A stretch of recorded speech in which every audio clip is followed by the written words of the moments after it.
Assalamualaikum warahmatullahi wabarakatuh.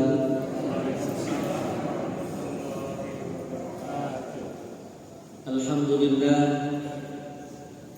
alhamdulillahilladzi kana bi'ibadihi khabiran basira. Tabarakalladzi ja'ala fis samaa'i burujan wa ja'ala fiha sirajan wa qamaran munira. Allahumma shalli ala Muhammad wa ala ali Muhammad alladzi ba'athahu bil haqqi basyiran wa nadhira wa da'iyan ilal haqqi bi idnihi wa sirajan wa qamaran munira. Qala Allah ta'ala fil Qur'anil Karim, a'udzu billahi minasy syaithanir rajim. Bismillahirrahmanirrahim. Dzalika alladzi basyarallahu 'ibadahu alladzina amanu wa 'amilus shalihat. Qul la as'alukum 'alaihi ajran illa al-mawaddata fil qurba. Wa man yaqtarif hasanatan nazid lahu fiha husna. Innallaha ghafurun syakur. Al-ayat. Bapak-bapak, ibu-ibu, jamaah rahmatullah.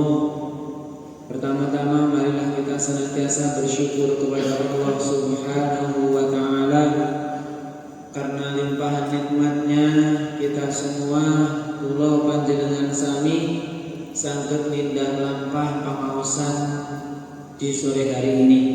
Mugi-mugi tidak lampah kula panjenengan sami dicatat oleh Allah Subhanahu wa ta'ala sebagai amal soleh yang nantinya menjadi tambahan abote beratnya kesayangan kula panjenengan sami fi yaumil mizan. Amin ya rabbal alamin. Salawat teriring salam kita haturkan kepada uswah dan qudwah kita, nabiyina wa habibina wa syafi'ina Muhammad sallallahu alaihi wasallam. Mugi-mugi kula panjenengan sami, bapak ibu kula panjenengan sami, anak turun kula panjenengan sami benjang amsal syafaatipun beliau fi yaumil qiyamah. Amin ya rabbal alamin. Bapak ibu jamaah rahimakumullah, mohon maaf saya terlambat nggih. Saya baru aja sampai di rumah setengah 5 pas dari perjalanan Salatiga.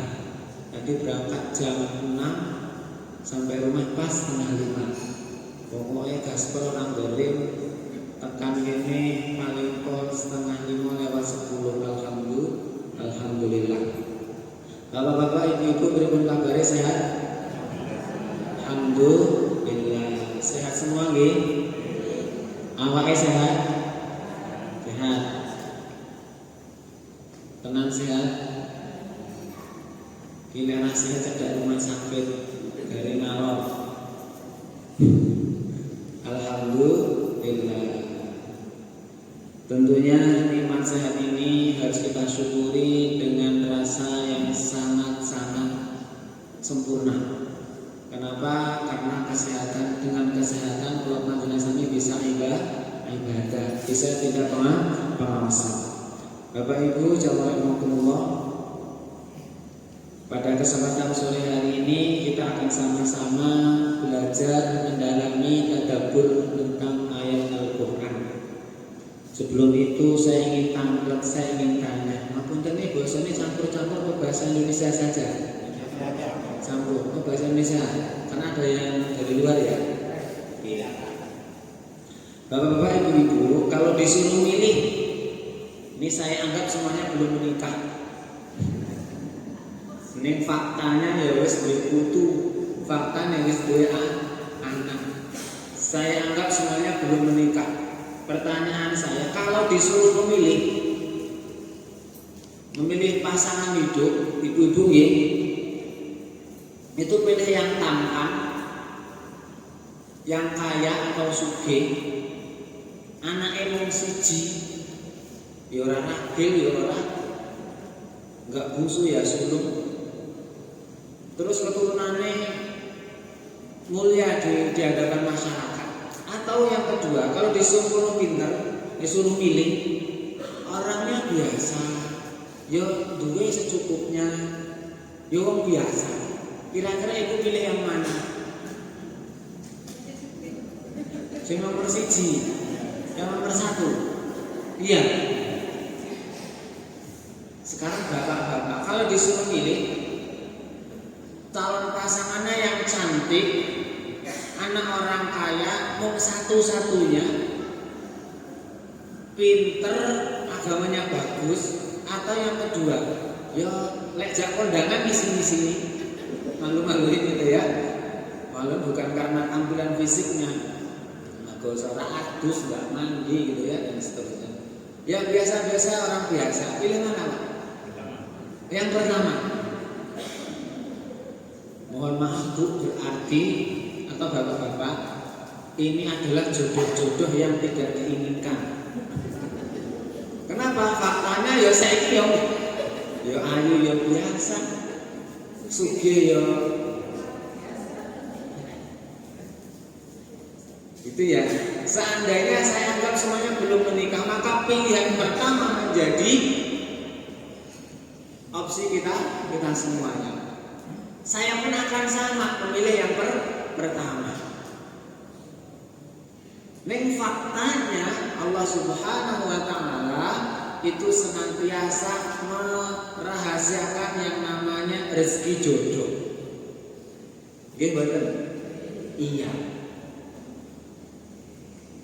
Secara fisik bisa kita ukur Pak, Bu, karena bisa kita lihat. Sebagai contoh, saya punya teman. Ngapunten, mohon maaf, ini tidak bermaksud membuli. Allah Subhanahu wa taala tidak menentukan kegantengannya. Wis ireng, rambutnya keriting, ndek kulit meneh. Dilalah saya lihat istrinya, Masya Allah, kali istighfar, astagfirullah, cantik. Ternyata Allah Subhanahu wa taala dalam memberikan rezeki jodoh itu tidak memandang fisik. Tapi ada juga kemudian ya yang seimbang dan seterusnya. Itulah rezeki dari Allah Subhanahu wa taala. Maka Bapak Ibu jamaah rahimakumullah, kalau kita kembali ke 14 abad yang lalu, ya, saya kutip dari bukunya Profesor Dr. Quraisy Shihab di dalam wawasan Al-Quran itu di bab tentang ada 4 ciri. Yang pertama, ciri pertama nih, itu seperti yang berlaku di Indonesia saat ini. Contoh, biasanya kalau kita ingin mencarikan anak-anak kita gitu kan dipinang dulu gitu ya, dipinang. Oke. Setelah dipinang kemudian dipinang ke orang tua atau wali ya. Ini kalau sekarang kan nggak boleh bawa bunga, you will marry me, mau menikah dengan itu ya. Jadi kalau di zaman Nabi itu ada, jadi datang orang tua wali nembung, istilahnya nembung putrane atau putrinya. Setelah nembung sepakat bayar mahar, kasih mahar. Setelah kasih mahar baru menikah. Umumnya seperti itu ya. Di zaman Nabi juga sudah ada yang jenis model proses pernikahan seperti ini. Yang kedua, yang rada parah nih. Yang kedua, di zaman kafir itu seorang suami itu mewajibkan istrinya yang selesai haid, mohon maaf, berhubungan badan dengan orang lain, dengan orang lain. Jika si perempuan ini sudah hamil, maka akan kembali kepada suaminya dan akan digauli. Ini orang normal saja bilang ini perbuatan yang tidak bagus. Itu jenis yang kedua. Yang ketiga, ini lebih parah lagi Bapak Ibu. Ada sekelompok laki-laki yang jumlahnya tidak lebih dari 10. Ya. Dari ke 10 orang ini, tidak 10 orang ini ini mohon maaf menggauli satu orang perempuan. Saatnya perempuan nanti hamil, dikumpulkanlah semua laki-laki tadi yang tidak sampai 10 itu. Kemudian si perempuan itu boleh memilih menisbatkan anak ini sapa bapake. Di 1, 2, 3, 4, 5, 1, 2, 3, 4, 5, 6, 7, 8, 9. Si perempuan ini setelah hamil boleh menisbahkan, wajib, dan semua itu harus hadir. Yang tadi absen nandur tadi harus datang semuanya. Pas panen diundang semua. Yang ibunya itu boleh memilih satu untuk menisbatkan anaknya itu kepada sapa bapaknya. Masuk akal nggak Bu? Masuk akal nggak Bu? Itu zaman dulu. Yang ketiga, maaf yang keempat ya. Yang keempat. Ini lebih parah lagi.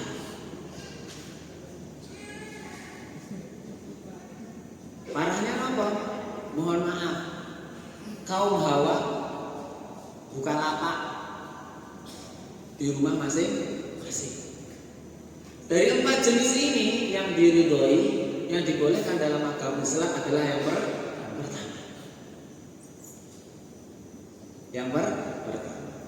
Sekarang kita lihat faktanya nih Bapak Ibu. Di Indonesia tahun 2022 terjadi peningkatan 15% perceraian dari tahun 2021. Angka pastinya berapa? Saya bacakan.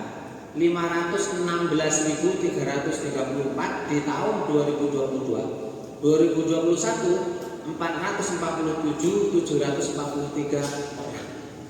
Parahnya lagi, ini tertinggi selama 6 tahun terakhir, dan perceraian itu disebabkan karena cerai gugat. Yang mengajukan bukan bapak-bapak tapi ibu-ibu. Dari sekian di antara masalah yang muncul, faktornya apa? Ternyata masalah ekonomi, masalah keuangan keluarga. Bapak Ibu jamaah rahimakumullah, ini memprihatinkan bagi kita semua. Masalah ekonomi tentunya kalau kita bahas itu sudut pandangnya banyak. Kata, nopo? 1, masalah tempat tinggal atau rumah. Ada sebuah penelitian di Yogyakarta, di Yogyakarta, dalam sebuah media massa itu diberitakan bahwa generasi milenial yang lahir antara tahun 80-an 1980 sampai tahun 2000 itu akan kesulitan bisa membeli rumah di perkotaan. Kenapa? 1, antara kenaikan gajinya dengan tingkat inflasinya itu enggak seimbang. Gajinya mohon maaf 1 tahun munggah 10%. Ning inflasinya 20%. Contoh begini, kalau mohon maaf deh, kalau generasi milenial punya gaji 12 juta per bulan, terus beli rumah harga 300 juta sampai 300 juta sekarang sampai 700 juta, secara hitungan matematis itu tidak bisa. Kenapa? Gaji mundaya per tahun 10%, rego omah 20%. Ini hitungan matematis. Akan berbeda ceritanya ketika itu mengikuti apa yang Allah sampaikan, wa anqihul ayama minkum was-salihin min ibadikum. Surat apa, Bu? Surat apa, Pak? Surat apa? وَأَنْكِحُوا الْأَيَامَ مِنْكُمْ وَالصَّالِحِينَ مِنْ عِبَادِكُمْ وَإِمَائِكُمْ إِنْ يَكُونُوا فُقَرَاءَ يُغْنِهِمُ اللَّهُ مِنْ فَضْلِهِ وَاللَّهُ وَاسِعٌ عَلِيمٌ.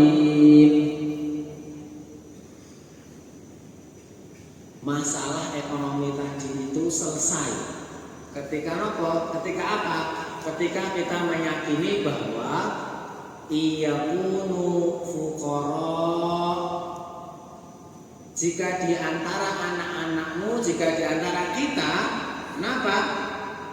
Sing belum menikah ya kemudian tapi layak untuk menikah, kata Allah, iyakunu fuqara yughnihimullah. Allah akan kasih rizki. Saya mau tanya Pak, dulu waktu menikah sama ibu sudah punya pekerjaan apa belum? Sudah. Ada yang belum? Ada.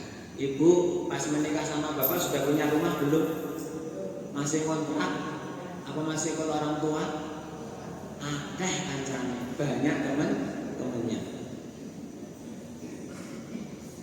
Malah dulu kebiasaan warga masyarakat Indonesia itu menggunakan teorinya Siti Nurbaya, dijodohkan. Betul nggak? Sekarang nggak model, iya. Tapi ketika kita mengimani iyakunu fuqara yughnihimullahu min fadlih, maka Allah akan kasih rizki. Masya Allah. Bapak Ibu jamaah rahimakumullah, maka dari itu ya, segala sesuatunya di dalam menghadapi rumah tangga yang tidak sebentar, kita harus menyiapkan uborampe, menyiapkan bekalnya. Salah satunya apa? Investasi. Ibu-ibu, bapak-bapak, investasinya biasanya nabung, apa utang, apa dagang. Ada yang utang? Mosok wajah-wajah punya utang ya ini ya. Wajah terlalu wajah-wajah yang masih punya angsuran. Ada yang nabung Bu? Ada yang nabung di bank? Ada yang nabung di dalam bentuk emas? Ada yang nabung dalam bentuk tanah? Ada. Nabung dalam bentuk apa lagi? Saham? Banyak. Ini wajah-wajah jamaah Masjid Syuja ini nabungnya kayaknya nabung orang super nabung Pak Ustaz. Apa bergajian maklunting kredit 5 juta, debit meneh jadi 6 juta. Ngono kok kon nabung. Maksudnya apa? Masuk gaji, akuntansinya kredit maklunting 10 juta masuk gajian. Angsurannya 11 juta. Tombok katok. Nah karena itu Bapak Ibu jamaah rahimakumullah, investasi yang paling ideal itu kita kembali merujuk kepada satu model yang paling sempurna di dunia ini. Kepada siapa? Kepada Nabi Muhammad Sallallahu Alaihi Wasallam. Bu, mau tanya, dulu pas nikah dikasih mahar sama bapak berapa kilogram emas? Ya kok guyu? Iki lek guyu kaya iya. Sing ora guyu padha. Yang enggak ketawa sama bapak. Dulu pas ngasih mahar ke ibu berapa kilogram, Pak? 0,000.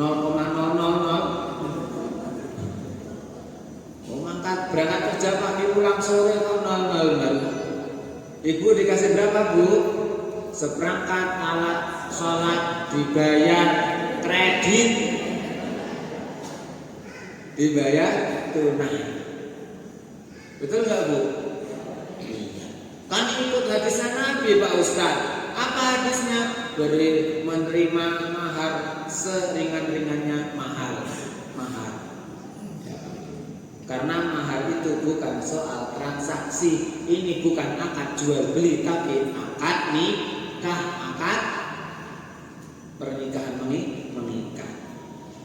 Nabi Muhammad Shallallahu Alaihi Wasallam di dalam surah Nabi, sejarah kanjeng Nabi itu menikahi Khadijah, maharnya 20 ekor unta.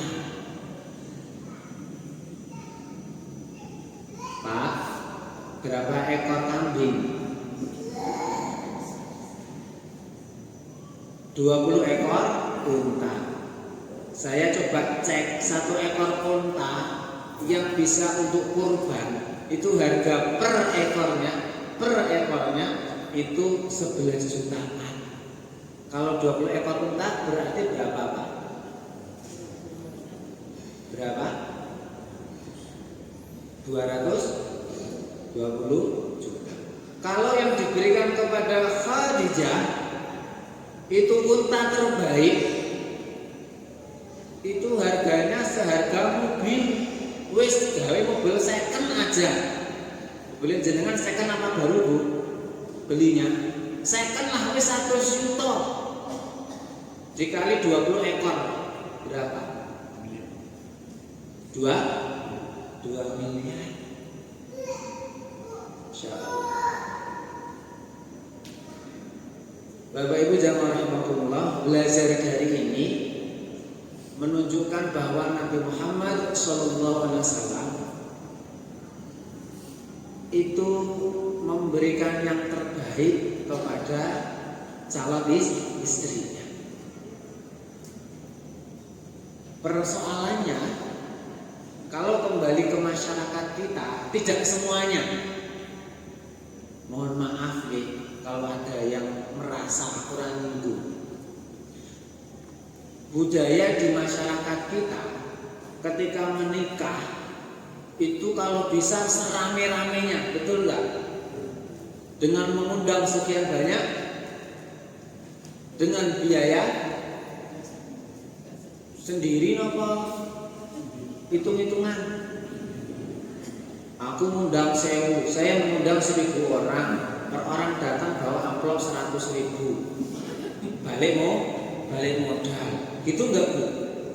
Enggak lah, kalau zaman sesujek ini saya enggak percaya, beda, dihitung.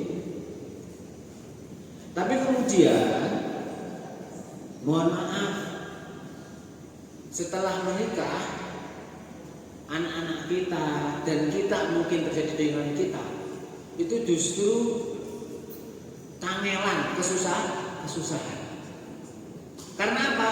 Bekal untuk perjalanan panjang menjalani kehidupan rumah tangga habis untuk seremonial. Padahal nikah itu bisa gratis kalau datang ke KUA. Betul betul. Nah, yang ini saya sampaikan, saya tekankan adalah Bapak Ibu jamaah rahimakumullah. Biaya hidup kita itu jauh lebih mahal dibanding dengan biaya gaya hidup kita agar terlihat wah di mata orang lain. Maka Nabi Muhammad SAW mengajarkan kepada kita. Mengajarkan apa? Nabi ini menikah dengan suasana yang sangat sederhana.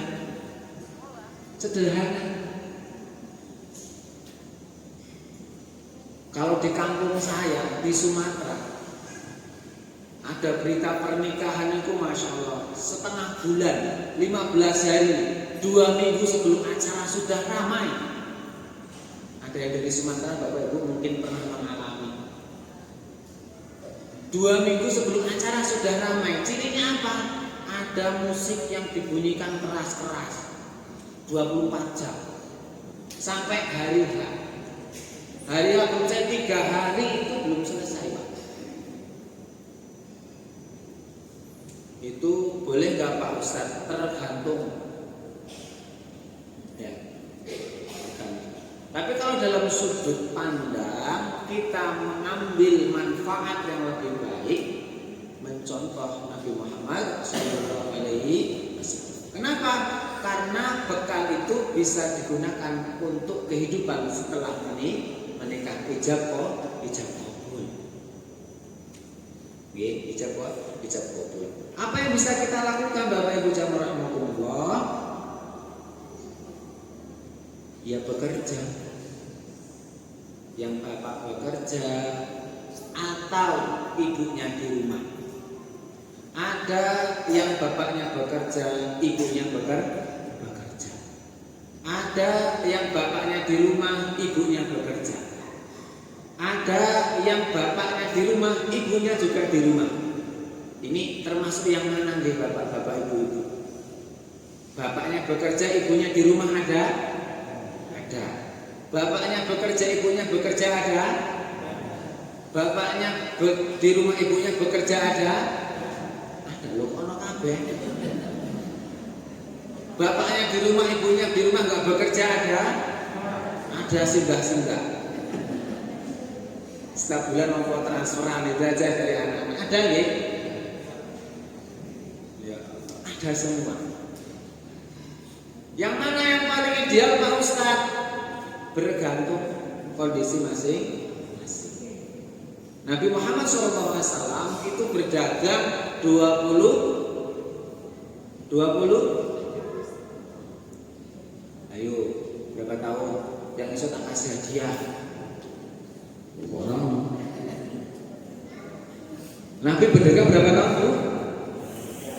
20? 23, 24, 25 diurut tuh pinter-pinter jamaahnya.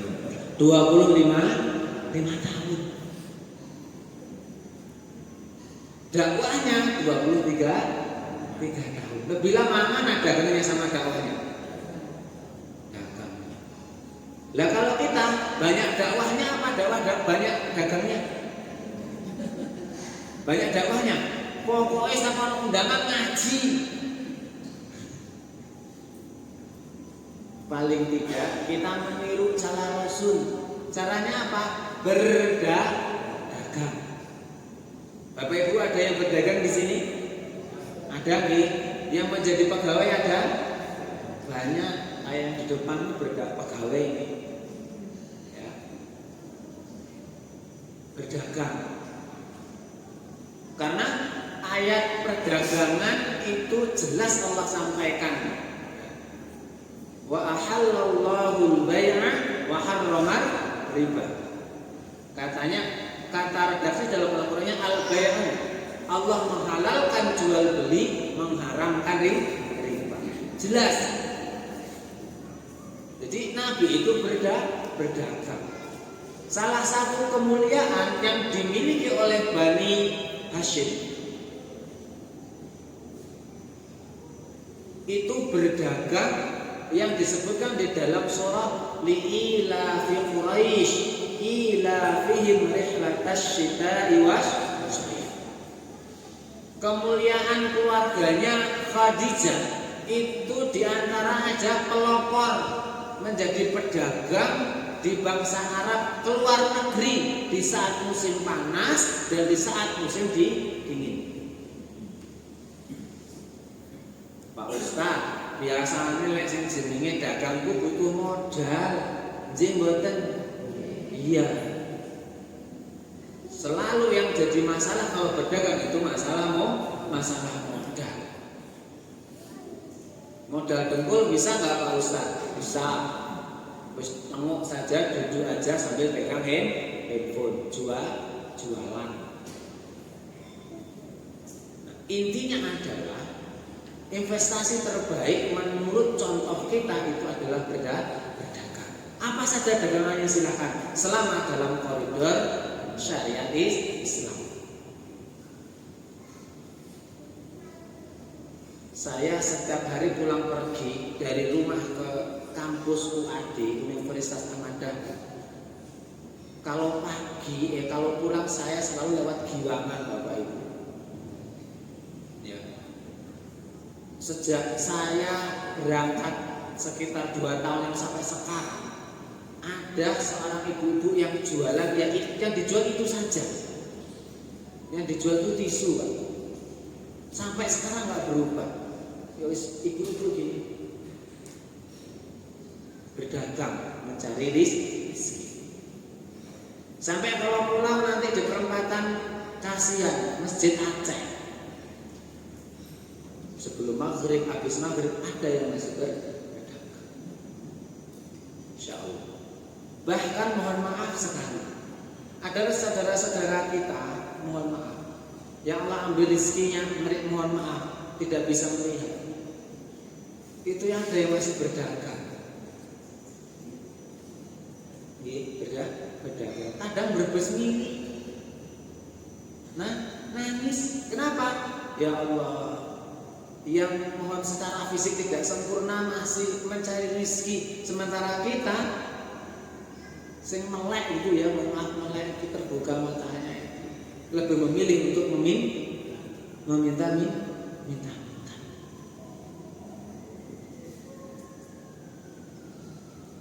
Bapak Ibu jamaah rahimakumullah, karena itu pertama Kanjeng Nabi mencontohkan kepada kita untuk berdagang. Loh Pak Ustadz, pekerjaan saya itu karyawan jasa, boleh. Jasa karyawan boleh, selama kita berada di dalam koridor syariat Islam di mana kita bekerja. Pak Ustadz, saya karyawan PKU. Pak Ustadz, saya karyawan di sini. Bekerja. Karena memang tuntutannya adalah kita mencari rezeki untuk keluarga. Bapak Ibu jamaah rahimakumullah, itu adalah investasi-investasi yang sifatnya dunia. Tetapi yang paling penting yang saya sampaikan adalah di akhir menit-menit ini adalah apa? Dalam sejarah perjalanan menikahnya Nabi dengan Khadijah sampai beliau menutup mata, Khadijah meninggal dunia.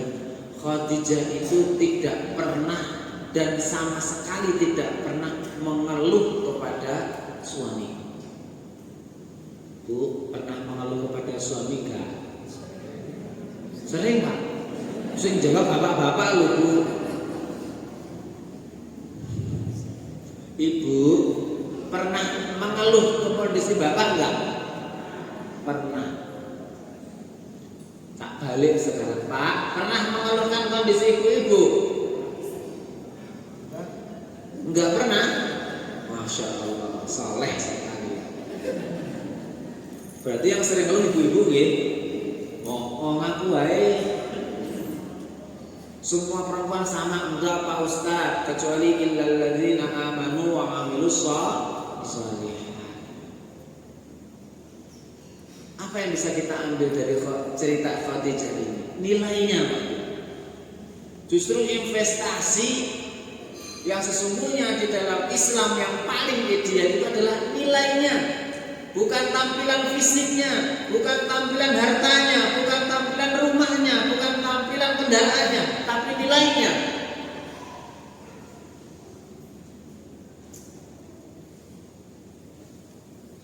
Bu, saya sering tanya, yang bangun tidur paling awal sampai bapak-bapak apa ibu-ibu?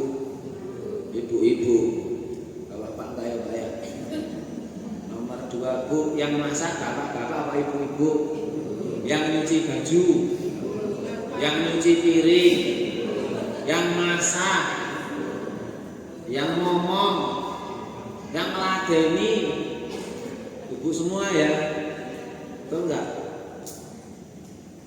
Ngeluh enggak Bu? Enggak.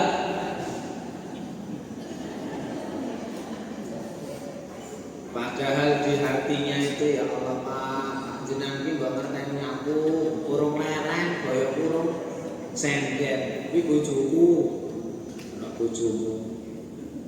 Gitu enggak Pak Bu? Di satu kondisi satu saat pasti akan mengeluh, percaya enggak? Percaya enggak Pak?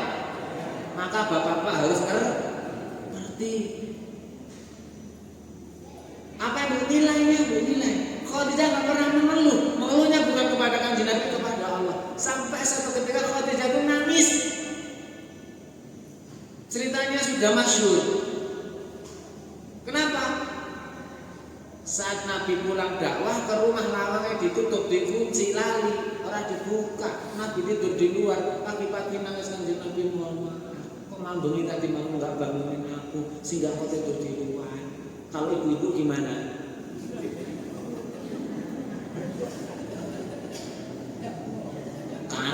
rasa mulih. Gak usah pulang.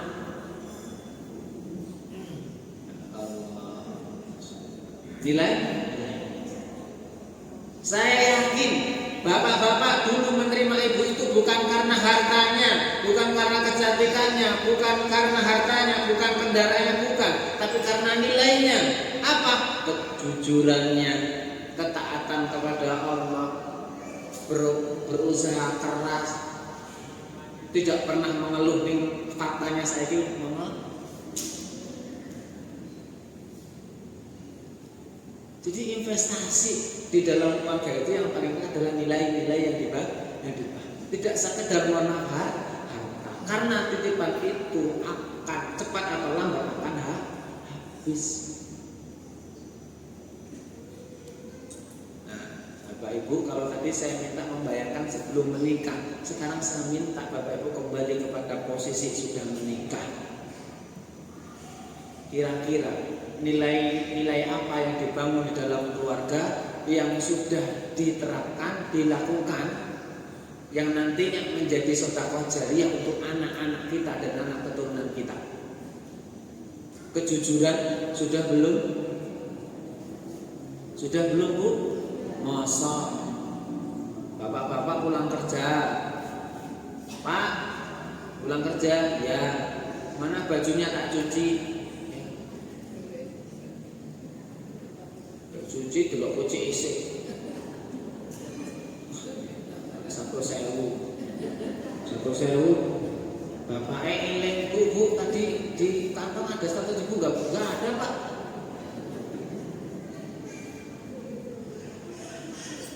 Ya Allah, ya Allah. Nilai kejujuran. Nilai apa lagi Bapak Ibu jamaah rahimakumullah? Nilai ketaatan kepada Allah Subhanahu. Nilai ketaatan itu bisa diukur bagi bapak-bapak. Satu, ukurannya yang pertama sholat wajib. Sholatnya di masjid apa di rumah? Bu, bapak-bapak sholatnya di masjid apa di rumah, Bu? Masjid, tenang nih. Oh, bapak-bapak, ibu-ibu sholatnya di masjid apa di rumah? Di rumah. Gak boleh ke masjid? Boleh. Alasannya gak boleh ke masjid. Bu, jenengan itu boleh ke masjid. Kenapa? Masjidnya sudah kelihatan dekat, terdengar azan. Kalau zaman Nabi, masjidnya gak kelihatan jauh. Maka hadisnya untuk ibu-ibu di rumah saja. Neng saiki masjid rumah itu jaraknya mau 1 meter, 2 meter, 2 meter, paling jauh 10 meter. Allahu Akbar, Allahu Akbar. Jangan buka puasa loh, Bu. Tadi di pengumuman disediakan buka puasa. Saya ini contoh. Allahu Akbar.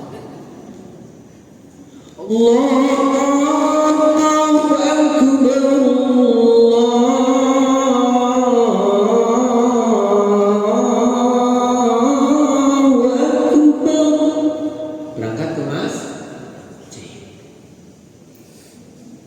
Berangkat nggak, Bu? Enggak loh, Pak. Mana yang benar nih, Pak?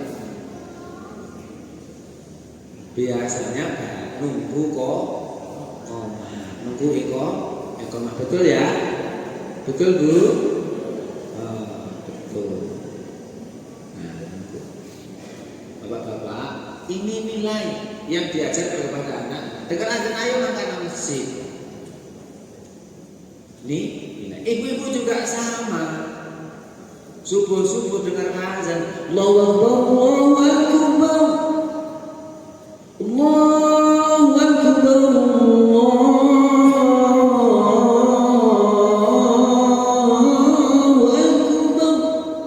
Ibu-ibu juga, Pak, lele tani, duk tani, nak bangun masjid. Lah ibu-ibu biasanya alasan nyuci, masak, Betul nggak Bu?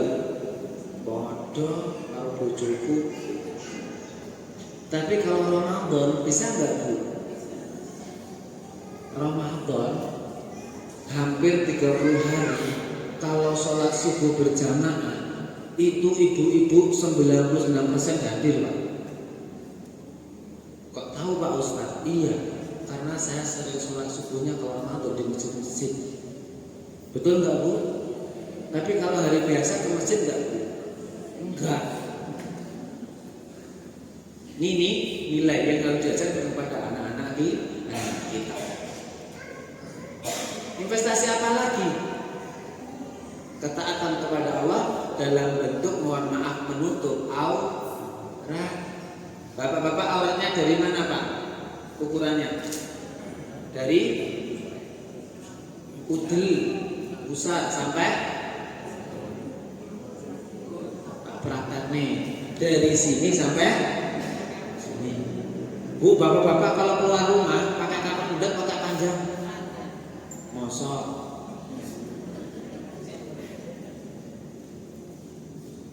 Anak-anak kita ajari Pak.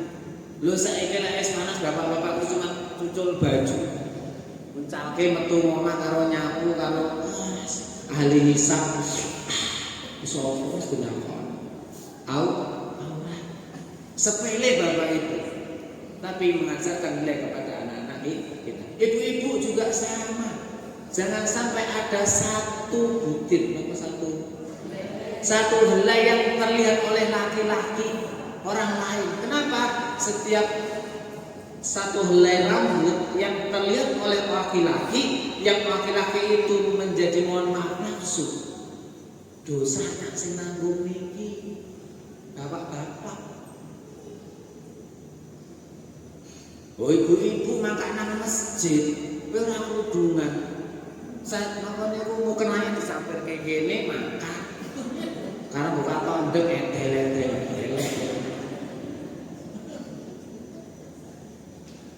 Jadi solehnya tidak hanya di masjid, tapi dimanapun itu berada, kecuali di rumah bersama keluarga.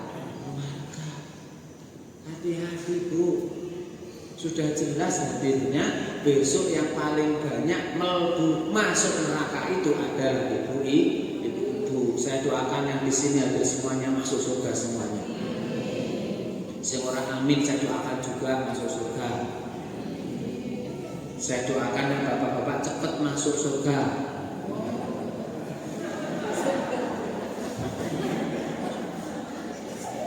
Ojo diamini.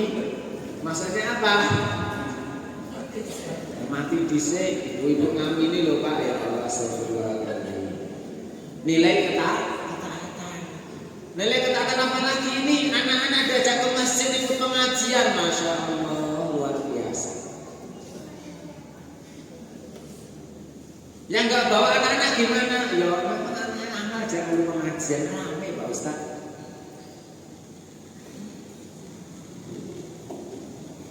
Masya Allah. Nilai ketaatan yang diajarkan. Mohon maaf, saya yakin yang hadir di sini biar dulu sama bapak ibunya juga diajak ke masjid. Betul Pak? Betul Bu? Iya. Diajak ke masjid. Sampai masjid ada kota infak lewat. Ya orang pura-pura enggak.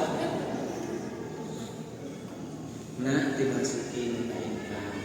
Mengajarkan ketaatan kepada Allah Subhanahu wa Ta'ala.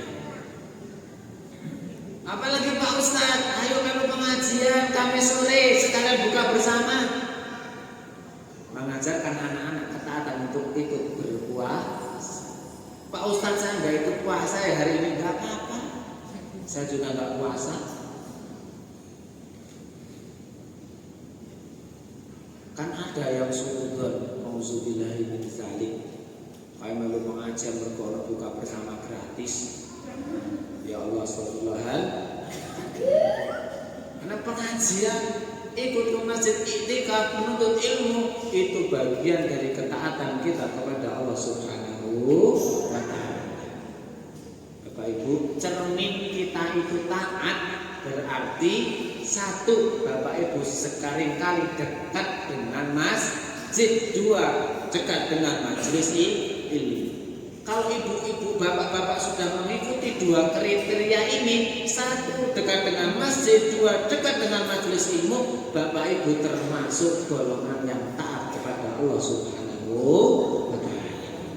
Mudah-mudahan kita semua termasuk hamba-hambanya yang digolongkan hamba yang taat kepada Allah Subhanahu wa Ta'ala.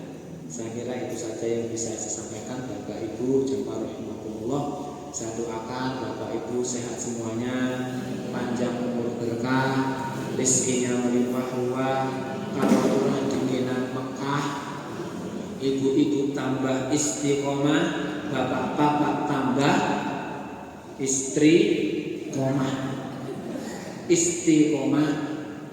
dan keturunan kita semuanya soleh-solehah. Amin ya rabbal alamin. Bapak Ibu, ada pertanyaan? Masih ada 4 menit. Kalau tidak ada, saya tutup. Gak ada gitu. Kalau gak ada, alhamdulillah.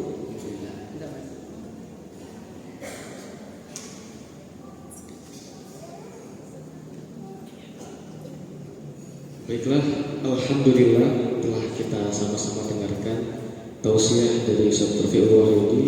Semoga dengan penyampaiannya bisa kita serap, kita pahami, dan kita amalkan dalam kehidupan sehari-hari.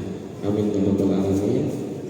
Baiklah Bapak Ibu sekalian, kami dari Masjid Kiai Haji Suja mengingatkan bahwa dalam 1 pekan kami mengadakan kajian rutin setiap Senin sore, setiap Kamis sore, setiap Ahad sore, dan yang akan datang yang mendekat adalah Ahad pagi.